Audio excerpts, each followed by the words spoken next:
School के बच्चे हैं 5वीं क्लास के, तो उन्हें आप क्या मार्गदर्शन करेंगे? बोलिए। जय श्रीमन नारायण।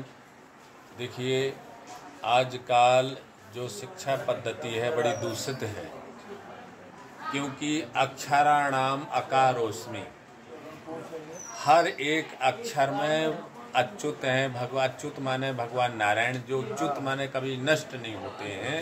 अक्षराणाम अकारोस्मि, का, खा, गा, आ, चा, छा, जा, ता, था, दा, ना। तो कोई भी ऐसा अक्षर है जिसमें भगवान परमात्मा नारायण नहीं है। तो आजकल की जो शिक्षा पद्धति है बड़ी दूषित हो गई है। पहले आ से अच्युत पढ़ाया जाता था, आ से अनार पढ़ाया जाता था, अब वो भी हटा दिया। तो आ से अब क्या कर दिया, अंडा। तो बच्चों का दोष नहीं है, जब हमको पहले ही अक्षर से जो पढ़ाई प्रारंभ होती थी वही दूषित हो गई। आ से अंडा, तो बच्चा अंडा खाने लगता है। पहले गा से गणेश पढ़ाया जाता था, फिर गा से गौ कर दिया, तो वो भी ठीक था। अब गा से कर दिया क्या, गधा। तो उस विद्यालयों में क्या बनाना है, बच्चे को गधा, इतना बोझा लाद दिया बस्ता का, किताबों का, कि वो बच्चा पढ़ ही नहीं पाता है, वो गधा बन करके लादे रहता है। तो इसलिए हमारे भारतीय संस्कृति में नियम है कि अपने माता पिता का पैर छुओ, माता पिता को प्रणाम करो, अपने माता पिता की आज्ञा का पालन करो, अपने माता पिता के चरण दबाओ, क्योंकि हमारे गुरुकुल में ये नियम है।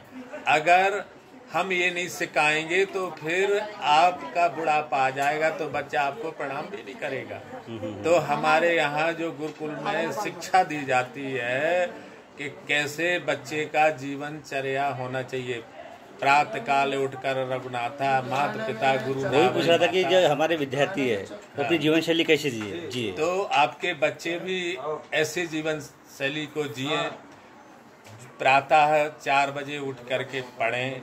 तो जो ब्रह्म मुहूर्त में बच्चा पढ़ता है तो सब याद हो जाता है, और फिर अपने नित्य क्रिया को करें, अपने माता पिता का अभिवादन करे, चरण वंदन करे, फिर अपने इष्ट की आराधना करे बच्चा।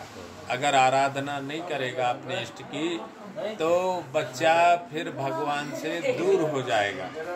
राम कृष्ण नारायण जो जिसका भक्त हो तो उसकी आराधना करे, फिर इसके बाद में वो भोजन प्रसाद लेवे, फिर अपने विद्यालय जावे, अपने कर्तव्य का कार्य करे, फिर विद्यालय से आकर के अपना थोड़ा सा खेल कूद करे, खेल कूद करके फिर वो अपना पठन पाठन का कार्य करे, फिर भोजन प्रसाद करे। जब तक नहीं सोएगा तब तक वो अध्ययन करे। अध्ययन करने के बाद वो सो जावे 10 बजे तक। अगर 10 बजे के बाद अगर बच्चा नहीं सोता है, मोबाइल में ज़्यादा, आजकल का जो नया प्रवेश हो गया, मोबाइल में ज़्यादा लड़का लिप्त रहता है तो पढ़ नहीं पाता है। तो बच्चों को जब तक वो स्नातक में न पहुंच जाए तब तक बच्चे को मोबाइल से दूर रहना चाहिए। यही हमारा कहना है। एक प्रश्न था कि बच्चे पढ़ाई क्यों करें, क्या आवश्यकता है पढ़ाई करने की? पढ़ाई करने से बच्चे का जीवन उज्जवल होता है, भविष्य उज्जवल होता है। तो बच्चा सब कुछ जानने लगता है, विवेक आ जाता है, उसको ज्ञान आ जाता है।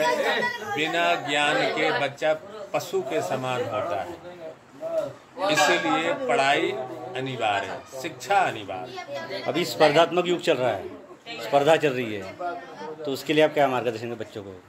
भैया देखिए, क्योंकि स्पर्धा मार्ग जो चल रहा है तो वो भटकाने के लिए ये चल रहा है। तो बच्चों को किसी तरह से भटकना नहीं चाहिए, अपने मार्ग पर, अपने रास्ते पर चलना चाहिए, तो वो कामयाब हो। धन्यवाद गुरुजी, बहुत बहुत धन्यवाद।